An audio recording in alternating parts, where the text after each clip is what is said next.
Welcome back. So this is lecture 4 of week 7. We have seen concept of robust stability and also the concept of sector nonlinearities, and we have seen kind of connections between these two. I thought it will be nice to have one solved problem before we go on to more exotic theories of dissipativity. So we will take this very simple linear system which is uncertain, right? And that's described by x dot is equal to this 2 by 2 matrix, which has a very special structure. This typically comes in vibration problems in a particular coordinate system and things like that. Okay, so not to worry too much about what those values of etas and omegas are going to be, but the key thing that we have to understand is there is an uncertain parameter called delta in this model. And so we can divide the nominal part, the certain part, so to speak, and the uncertain part. And then A is the nominal part, which has this diagonal minus eta, and then off diagonal, omega and minus omega. And therefore, the uncertainty, which happens to be only in omega, which we call that as delta, is of the form, it's a skew symmetric matrix. And skew symmetric matrices are quite interesting in some sense. But anyway, so we can model delta A either as delta times this A1, that's one of the things that we did in the previous lecture, or delta A could be modeled as B delta C. And this is a choice. We could pick either of them, and then if you recall, basically if we take the first type of approach, then we end up with direct LMI. And the second one will end up with a quadratic matrix inequality, which also can be in turn transformed into a linear matrix inequality, right?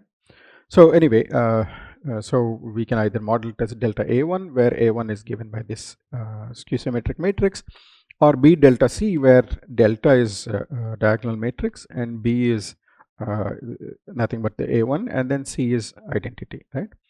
So if we take approach of let's actually perhaps see something interesting here before I actually show some solution. So A was minus eta minus omega plus delta, or plus, I think it was, and minus omega plus delta, and then minus eta, right? Recall, we can claim that any 2 by 2 matrix is Hurwitz or stable if and only if two things are satisfied. Trace A is strictly less than 0 and determinant of A is greater than or equal to 0. In this particular case, trace A is minus 2 eta, and then determinant of A, on the other hand, is eta square plus omega plus delta whole square, right? If all these are real parameters, the only condition that is required for stability is this positivity of eta. Strangely, omega corresponds to typically a frequency, but the sign of that frequency does not matter. That's mathematically that does not matter, but physically it may make sense to actually choose only positive. So we may think about that when we are finally putting down the answer, right? But otherwise, eta being positive is more than enough for solving this stability problem. In other words, basically this delta does not matter, right, from a stability perspective. Therefore, basically the system is stable for all values of real values of delta. Okay, so let's see if we can conclude the same thing out of that, okay, out of the approaches that we learned. So if we pick this delta A is equal to small delta times A1, if you recall, basically we have conditions like delta square is less than or equal to alpha 1 square, where omega p, and in a second we'll see that omega p is equal to this expression, linear expression in P, and the Lyapunov inequality, or the it happens to be LMI in this particular case, simply becomes A transpose P plus PA plus this expression involving linear expression in P.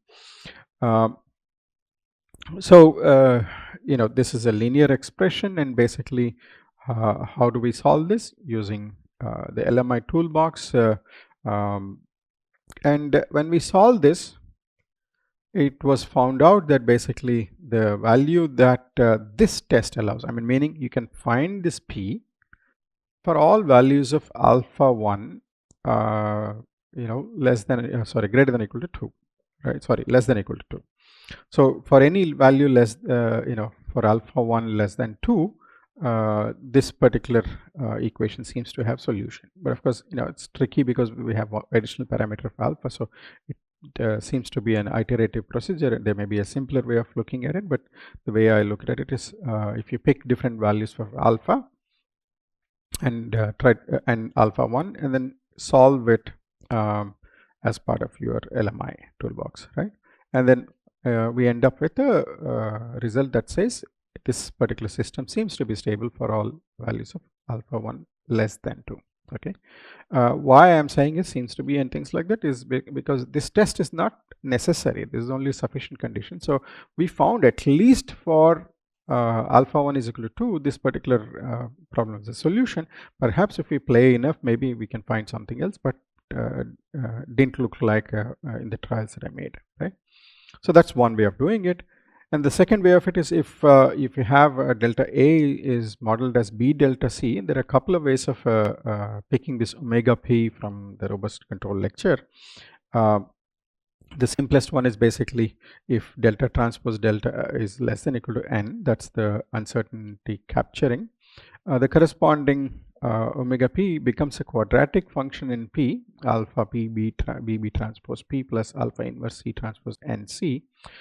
And when you put A transpose P plus PA plus omega P less than 0, which is what we call as Lyapunov inequality, that happens to be a quadratic matrix inequality. And then we have seen that that can be transformed through Schur complements into a linear matrix inequality. So we end up with this linear matrix inequality.